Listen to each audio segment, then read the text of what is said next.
பின்னர் நாம் ஆதமுக்கு தேவையாக அவருடைய மனைவியை படைத்து ஆதமை நோக்கி, ஆதமே, நீ உம்முடைய மனைவியுடன் இச்சோலையில் வசித்திரும். நீங்கள் இருவரும் இதில் விரும்பும் இடத்தில் விரும்பியவற்றை தாராளமாக புசியுங்கள். ஆனால் இவ்விருட்சத்தை அணுகாதீர்கள். அணுகினால் நீங்கள் இருவரும் உங்களுக்கு தீங்கிழைத்துக் கொண்டவர் ஆவீர்கள் என்று கூறினோம். அல் குர்ஆன் சூரத்துல் பக்ரா 32. இறைவனிடம் திரும்பிய இஸ்ராயில் அலைஹிஸ்ஸலாம் அவர்களை பார்த்து இறைவன், இஸ்ராயிலே, பூமி என் மீது சத்தியமிட்டு தன்னிடத்திலே மண் எடுக்க மறுத்தும் நீர் எப்படி மண் எடுத்து வந்தாய் என இறைவன் கேட்டான். இறைவா, உன் மீது சத்தியமிட்டு பூமி மண் கொடுக்க மறுத்தது உண்மையே. ஆனால் இறைவா, உன் உத்தரவே என் கடமை, உன் பயமே எனது எண்ணம் என்று கூறினார்கள். இறைவன், இஸ்ராயிலே, ரூஹு என்னும் உயிர்களை வாங்கும் பொறுப்பை உன்னிடமே ஒப்படைக்கிறேன். உலகம் முடியும் வரை உயிரினங்களின் உயிர்களை வாங்கும் பணியை நீயே செய்வாயாக என்று கூறினான். நீ எடுத்து வந்த மண்ணை சுவனத்தில் வாயில் முன் வைத்துவிடு என இறைவன் கட்டளையிட்டான்.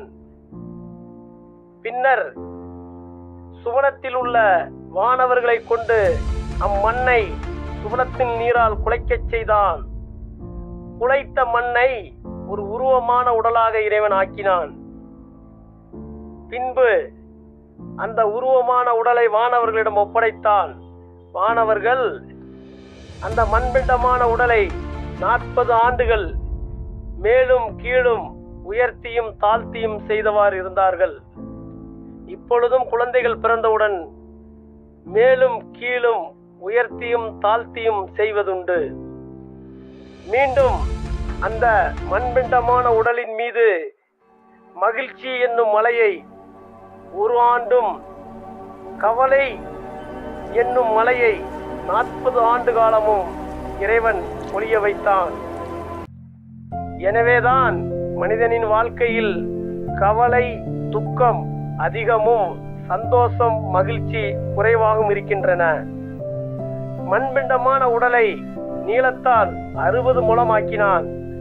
அந்த உடலில் 360 நரம்புகளையும் 240 எலும்புகளையும் அந்த எலும்புகளில் 12 மூட்டுக்களையும் ஏற்படுத்தினான். தலைக்கு கெட்டியான எலும்பால் மூடி அமைத்து 7 பொருத்தங்களை ஏற்படுத்தினான். அந்த உடலில் 2 கைகளையும் 2 கால்களையும் ஏற்படுத்தி உடலை முழு வடிவமாக்கினான் இறைவன். பின்னர் அந்த உடம்பில் ரூஹு என்ற உயிரை செலுத்தி உயிர் பெற்று இயங்கச் செய்தான். உயிர் பெறும் முன் மண்பிண்டமாக இருந்து உயிர் பெற்ற பின் உயர்ந்த மனிதராக, மனிதருள் முதல்வராக இறைவனை புகழ்ந்து இயங்கும் உயர்ந்த பண்பினை உடைய நபி ஆதம் அலைஹிஸ்ஸலாம் ஆகிறார்கள். ஆதம் அலைஹிஸ்ஸலாம் உயிர் பெற்றவுடன் அவர்கள் நாவிலிருந்து வந்த முதல் வார்த்தை இறைவனை புகழ்வதான அல்ஹம்துலில்லாஹ் என்ற வார்த்தையாகும்.